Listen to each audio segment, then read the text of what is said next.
गोकर्ण महाराज कहते कैसी बात पिता कर रहे हो आप, ये काल रूपी डंडा है। काल रूपी का तात्पर्य है कब तक इस माया के जाल में आप फंसे रहोगे और अपने लिए कब आप ज्ञान को प्रदर्शित करोगे। कौन पुत्र, कौन पत्नी, कौन परिवार, कौन किसका है। आप ये भेद मत रखो कि शरीर को आप मानते क्या हो। गोकर्ण महाराज कहते हैं कि इस शरीर को अगर आप आंख ही मान लो तो दुर्घटना में जब एक आंख चली जाती है, जीव अंधा हो जाता है, तो आप रोक क्यों नहीं पाते। अगर इस शरीर को पैर मान लिया जाए और दुर्घटना में अगर एक पैर कट जाता है तो इस शरीर को रोक क्यों नहीं पाते हो पिताश्री। आप अपने को क्या मानते हो। जीवन जीने की कला का मानव शरीर का चोला उड़ना नहीं है, इसके ऊपर उस ब्रह्म को जानना है, उस आनंद की अनुभूति करना है। पिताश्री आप अपने मन को वृंदावन बना लो। आपको कहीं परमात्मा को पाने के लिए तीर्थ यात्रा जाने की जरूरत नहीं है। आप इसी उत्तम नगर में अपने ग्रह को ही वन बना लो। और वन बनाने का तात्पर्य है कि अपनी इच्छाओं को मानना। तो ये बात सुन करके आत्मदेव ब्राह्मण कहते पुत्र क्या करना जीव को चाहिए। बोले अपनी इच्छाओं को मानना चाहिए। सबसे पहले विवेकशील व्यक्ति को तो ये सोचना चाहिए कि मेरा जन्म हुआ तो कैसे हुआ। गरुड़ महापुराण में कललम त्वकेण रात्रेण पंचरात्रेण बुद्बुदम, वो पानी के बुलबुला बन करके जीव 9 महीने तक एक मांस की छिल्ली के अंदर बंद रहता है, उसी पर मल करता है, उसी में मूत्र करता है। भोजन भी उसी का अपना ही अंग से मल जो मूत्र है उसी का भक्षण करता है। और उस ठाकुर से कहता है कि ठाकुर मुझे इस नरक से बाहर निकालो। और जब वो प्रार्थना करता है कि मैं तुम्हारी भक्ति करूंगा प्रभु, और जब वो इस संसारी जगत में आता है तो वो आकर माया में लिप्त हो जाता है। माया में लिप्त होकर के वो अपने अस्तित्व को भूल जाता है कि मैं हूं कहां और कहां भटक रहा हूं।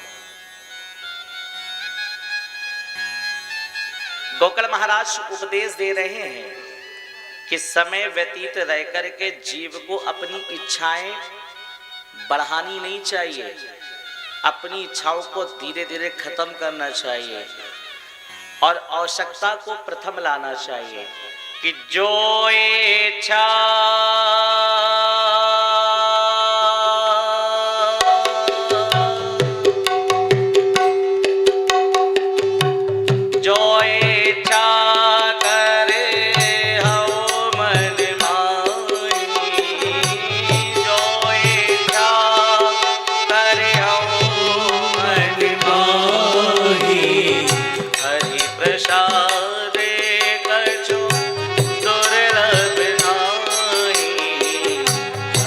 प्रसादे कछु दुर्लभ नाही।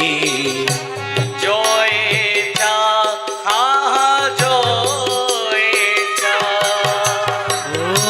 जो इच्छा करे हो मन माही।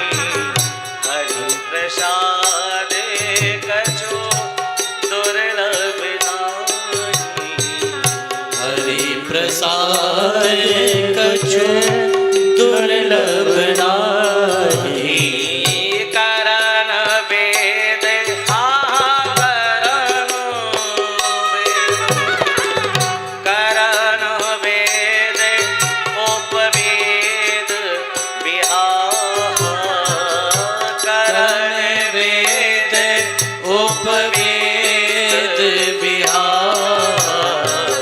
संग संग सब भय उछाल।